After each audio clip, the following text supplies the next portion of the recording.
Assalamualaikum warahmatullahi wabarakatuh.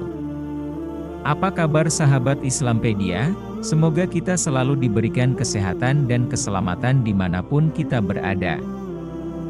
Sebelum tiba hari akhir, Allah Subhanahu wa Ta'ala mendatangkan makhluk yang mampu menyebar fitnah ke seluruh penjuru dunia, dialah Dajjal. Dengan segala kemampuannya, Dajjal menyebarkan fitnah sepanjang sejarah manusia. Sementara, sebelum Dajjal tiba, orang-orang beriman akan mendapat ujian dari Allah berupa kemarau panjang dan kekeringan di mana-mana. Sedangkan persediaan air semakin hari semakin berkurang. Lantas, apa yang menjadi makanan bagi orang beriman? Rasulullah menjelaskan bahwa akan terjadi kemarau panjang di mana orang-orang akan merasa bahwa harta tidak berguna lagi. Menukil buku Fitnah Dajjal Yajuj Ma'juj oleh Lilik Agus Saputro, seseorang yang berharga kala itu adalah budak yang mampu mencarikan majikannya untuk minum.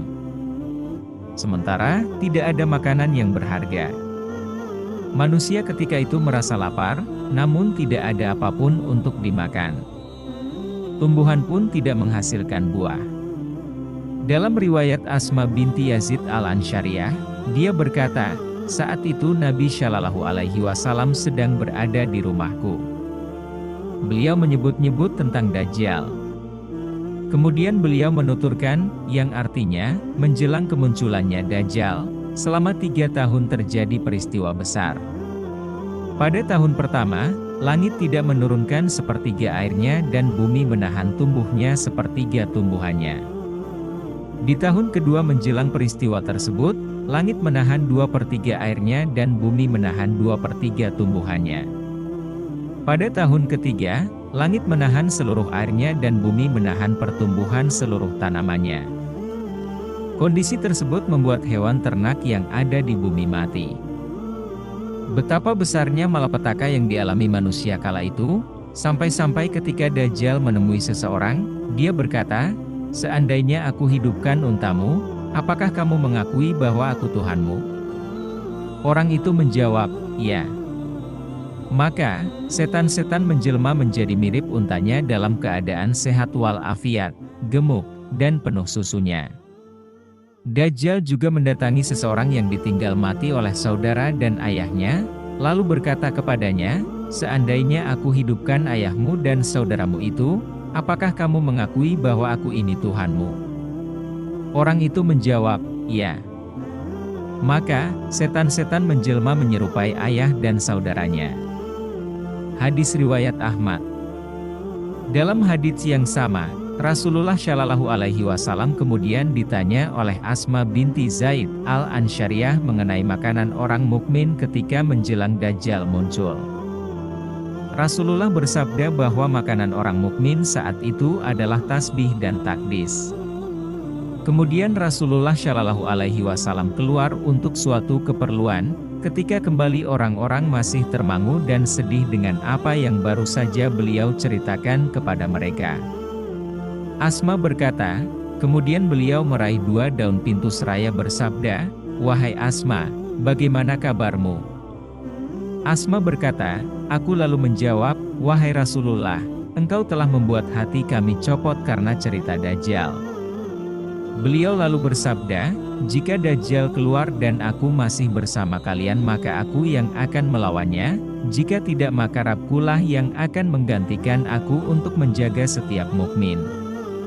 Asma berkata, "Wahai Rasulullah, sungguh kami telah membuat adonan, namun susah untuk menjadi roti hingga kami lapar. Lalu bagaimana dengan kondisi kaum mukminin saat itu?" Beliau menjawab, "Cukuplah bagi mereka sebagaimana penduduk langit, bertasbih dan bertakdis mensucikan Allah." Hadis riwayat Ahmad. Dalam hadits lainnya, Rasulullah Shallallahu Alaihi Wasallam juga pernah ditanya mengenai makanan orang beriman di kala itu. Beliau bersabda, yang artinya, makanan para malaikat. Mereka menjawab, "Apakah makanan itu?" "Dari para malaikat?" Beliau bersabda, "Makanan mereka adalah tasbih yang takdis." Barang siapa yang saat itu ucapannya adalah tasbih dan takdis, maka Allah akan menghilangkan rasa lapar darinya, dan dia tidak akan takut kelaparan. Hadis riwayat Al-Hakim. Kemudian, mengutip Syamela, dalam hadits lain, Rasulullah bersabda bahwa makanan bagi orang-orang dikala menjelang Dajjal datang adalah tahlil, takbir, tasbih dan tahmid. Dikatakan, bagaimana manusia hidup untuk saat itu? Beliau bersabda, tahlil, takbir, tasbih dan tahmid, dan itu berlaku bagi mereka seperti makanan. Hadis riwayat Ibnu Majah. Berdasarkan hadits-hadits tersebut, makanan manusia ketika menjelang Dajjal muncul adalah tasbih, mengucap subhanallah, maha suci Allah. Takdis, mengucap subhan al-malik al-kudus, maha suci zat yang maha merajai dan zat yang maha suci. Subuhun kudusun rab al-makaikati wa al-ruh, maha suci, Tuhan para malaikat dan ruh. Tahlil, mengucap la ilaha illallah, tiada Tuhan selain Allah. Takbir, mengucap Allahu Akbar, Allah maha besar. Tahmid, mengucap alhamdulillah, segala puji bagi Allah. Allah subhanahu wa ta'ala menunjukkan kekuatannya untuk mengangkat rasa lapar pada orang-orang beriman yang mengucap tasbih, tahlil, takdis, takbir hingga tahmid. Sementara, orang-orang kafir dan imannya rendah akan meminta kepada Dajjal. Itulah penjelasan mengenai makanan bagi orang beriman sebelum munculnya Dajjal. Makanan bukan merujuk pada berbagai hal yang dikonsumsi, namun ujian dan keyakinan seorang muslim pada Allah subhanahu wa ta'ala. Semoga kita senantiasa mendapat perlindungan Allah dari fitnah Dajjal.